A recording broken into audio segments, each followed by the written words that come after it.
sons and daughters of the Most High. My name is Tseleng Dikgang. I'm speaking from the country of Botswana in Southern Africa. This afternoon I want to talk to you about diabetes mellitus. If you want to define diabetes, the disease begins with a dysfunctional glucose metabolism. Metabolism is how fast our bodies can burn calories. And the normal metabolism goes like this. We eat our food, it is digested, and the carbohydrate part is broken into simple sugar, much of which is glucose. So this glucose, or the blood sugar, enters the bloodstream, and then the pancreas is triggered to produce insulin to manage the transport and distribution of glucose around the body. So insulin acts like an usher or a key that opens the doors for glucose into the different cells for a variety of purposes. Some of the glucose is converted into short-term energy for immediate cell use. Some is stored for long-term energy, which is fed for later use.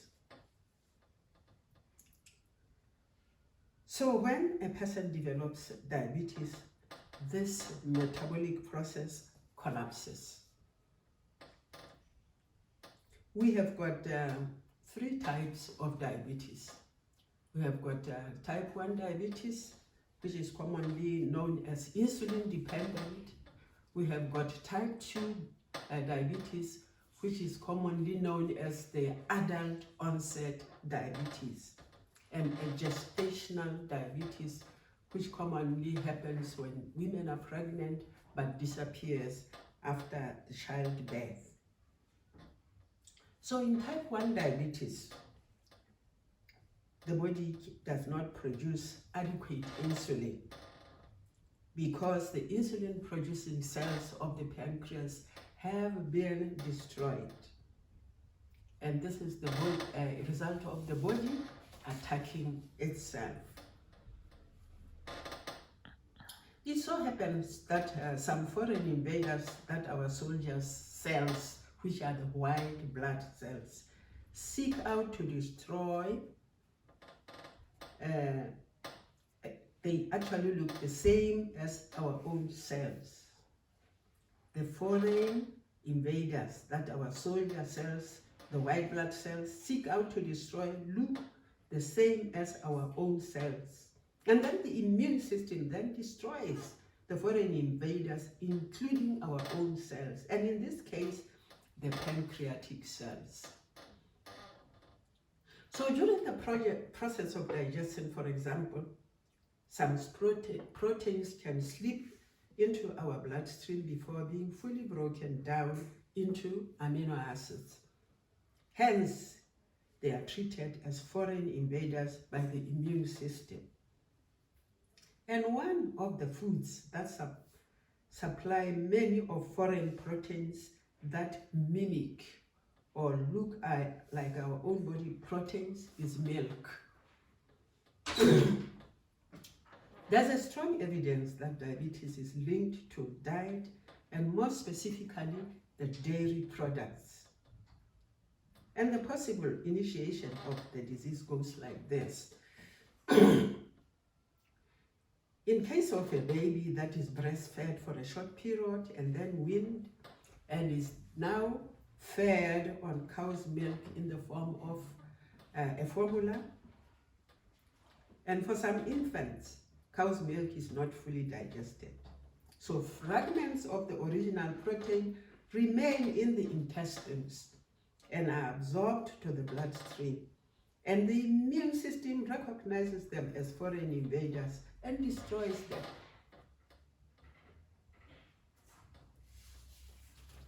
So the immune system loses its ability to distinguish invaders from pancreatic cells and destroys them, thus eliminates the child's ability to produce insulin.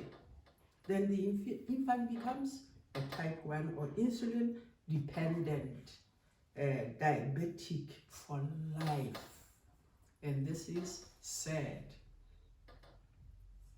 Then in type 2, which is the adult onset diabetes, the pancreas can produce insulin, but the body cells are resistant. Like a key sliding into a lock, insulin usually attaches to a receptor on the cell surface and causes the cell membrane to open to permit insulin to enter, but the cells are sealed up by the fat in our diet, mainly or particularly the animal fat. So in type 2 diabetes, the cells are resistant. Hence, glucose cannot get into the cells and builds up in the bloodstream. So how is the, maybe before passing on, in gestational diabetes, the mother becomes diabetic, but this type of gestational diabetes is more like type 2 diabetes. It's more like type 2 diabetes, and it disappears after the mother has delivered, though there are times when it may continue. So how is the diagnosis made in diabetes? These are some of the symptoms or the signs that we see. There's that unusual thirst. You feel so thirsty that anytime during the course of the day and the night, you always feel like drinking. There's that hunger too. You feel like eating most of the time. You feel like visiting the toilet, passing urine frequently. And you have that tiredness, a malaise that is unexplainable. And this is due to lack of energy because the glucose does not enter the cells to provide the required energy for the body. There's also an unexplained weight loss. So the blood sugar of 11.1, regardless of whether you have eaten, which is random, or the fasting, which is overnight when you ate your supper and only eat the following morning, is also suggestive of diabetes. And a fasting blood sugar of 7 millimoles per liter is also suggestive. The normal fasting blood sugar, according to some scholars, is 5.6.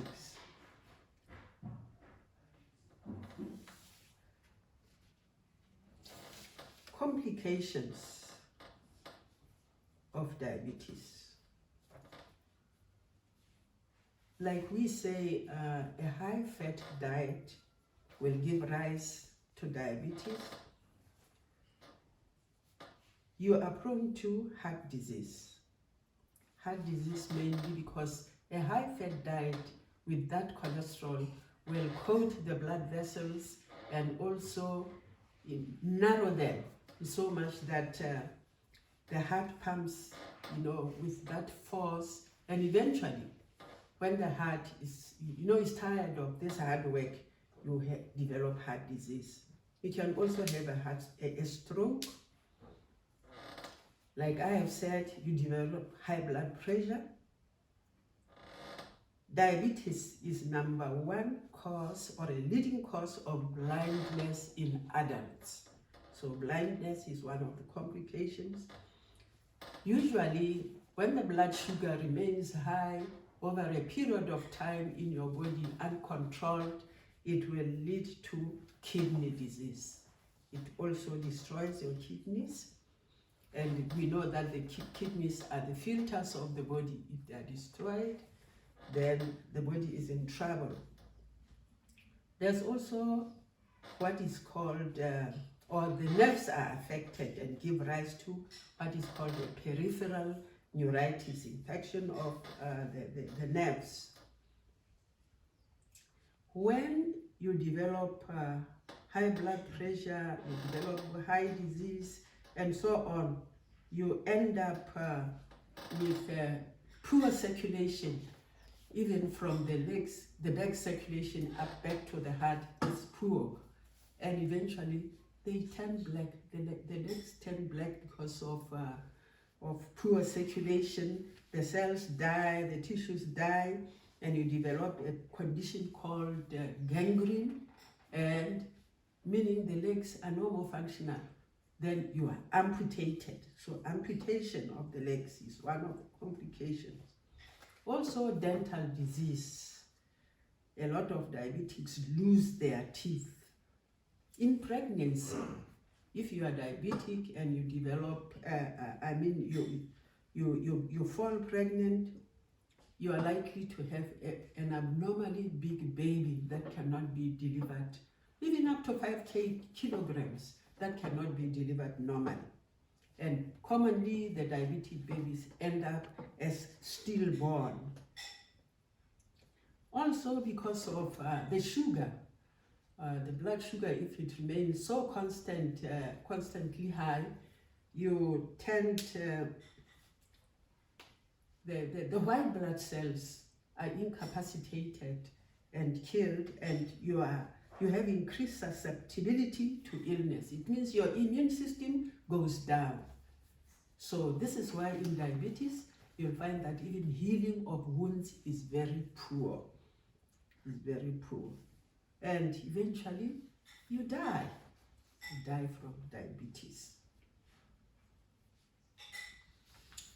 Then we come to what can be done there? What is the way forward? We are going to look about the way forward and reversing and treating diabetes. Diabetes is reversible, and diabetes can be treated. One, put aside animal products, whether it's beef, it's chicken, it's fish, it's dairy products and eggs. Put them all aside because they are high in fat, they are high in cholesterol, and they will give you all diabetes, heart problem, high blood pressure, even cancer. So put them aside. It may seem a bit difficult because we are used to that kind of diet, but for health's sake, it is better. Prevention is better than cure. A plant-based diet with whole grains, legumes, vegetables, and fruits would be the best for one to prevent and to reverse and then to treat diabetes or to manage diabetes. Also, we are using vegetable oils. Keep them also to a minimum, not too much. Fried foods, these salad dressings that are full of fat, or margarine, and all butter and so on. All this are not good for our health. We have to learn to steam fry our vegetables, and that is possible. That is very much possible if we sit down and learn how to do it. Number 3, you must favor foods with a low glycemic index. A glycemic index is a number that indicates how rapidly any given food releases sugar into the bloodstream. A food with a high glycemic index releases sugar into the bloodstream very quickly. Let me say, for example, I have eaten my white bread with butter. Within 2 hours or so, it digested because there's no fiber in my white bread, and it's digested and the sugar is released into the bloodstream. And probably because it's so polished, there's no fiber that is helping, to draw some of the sugar into the feces. So all the sugar will straight away go into the bloodstream. So the glycemic index, the recommended number is of any food is 55.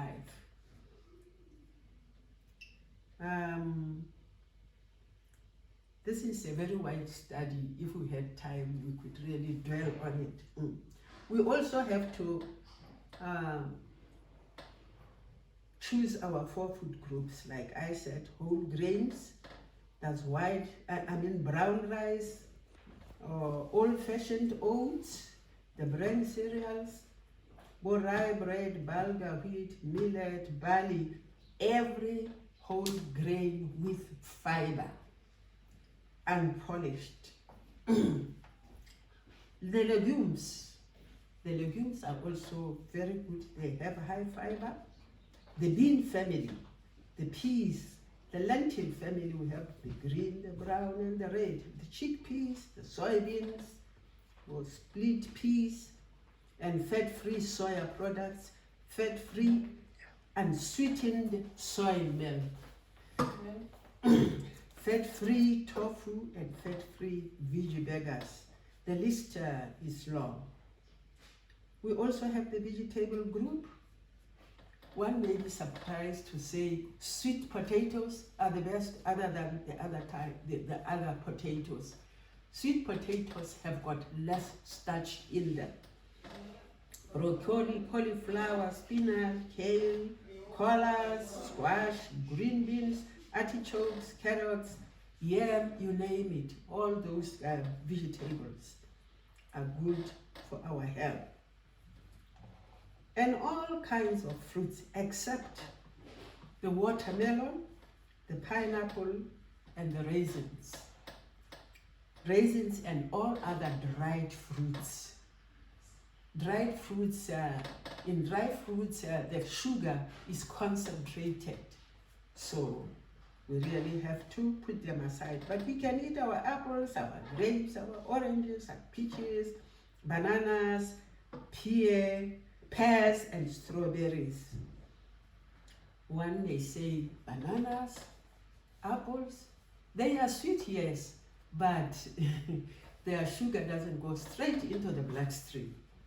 It's not like when you take your tea and you put sugar, that sugar does not need any digestion. It goes straight into the bloodstream and raises the blood sugar. But for fruits, they have to be digested.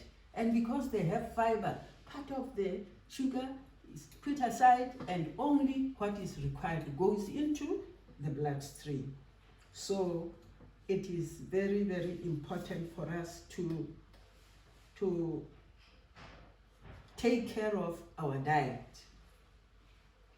1 Corinthians 10:31 says, whatever you eat, whatever you drink, do all to the glory of God.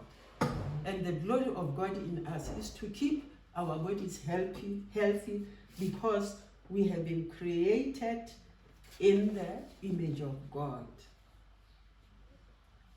There are other foods that we have to use within limits. Nuts are good, yes, but we have to use them to a limit, not to overdo. Nuts and seeds, olives, avocados, full-fat soy products. All this, they are a little bit high in fat, so we really have to use them in moderation.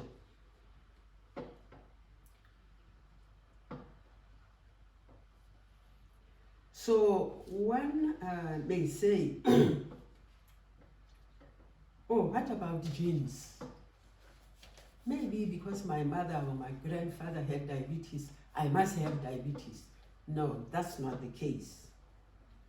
The genes have to be provoked for you to have the disease.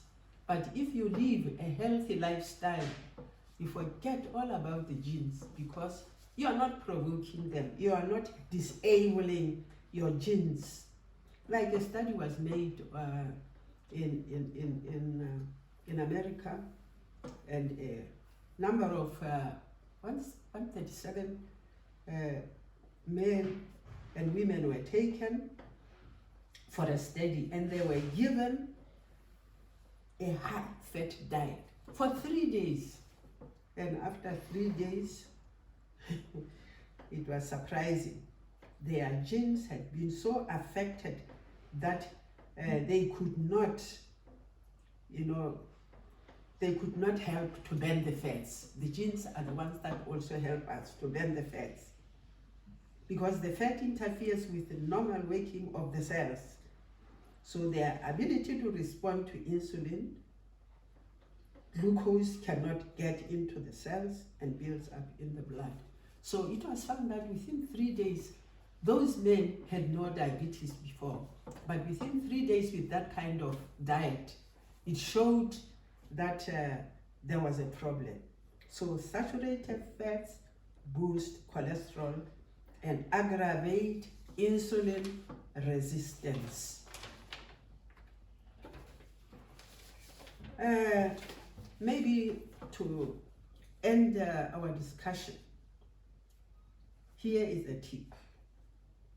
Getting protein from plant sources is good for your health, is good for your kidneys, is good for your long-term bone health, and is good for a healthy heart and a healthy you. So filling your tank with the right fuel is important.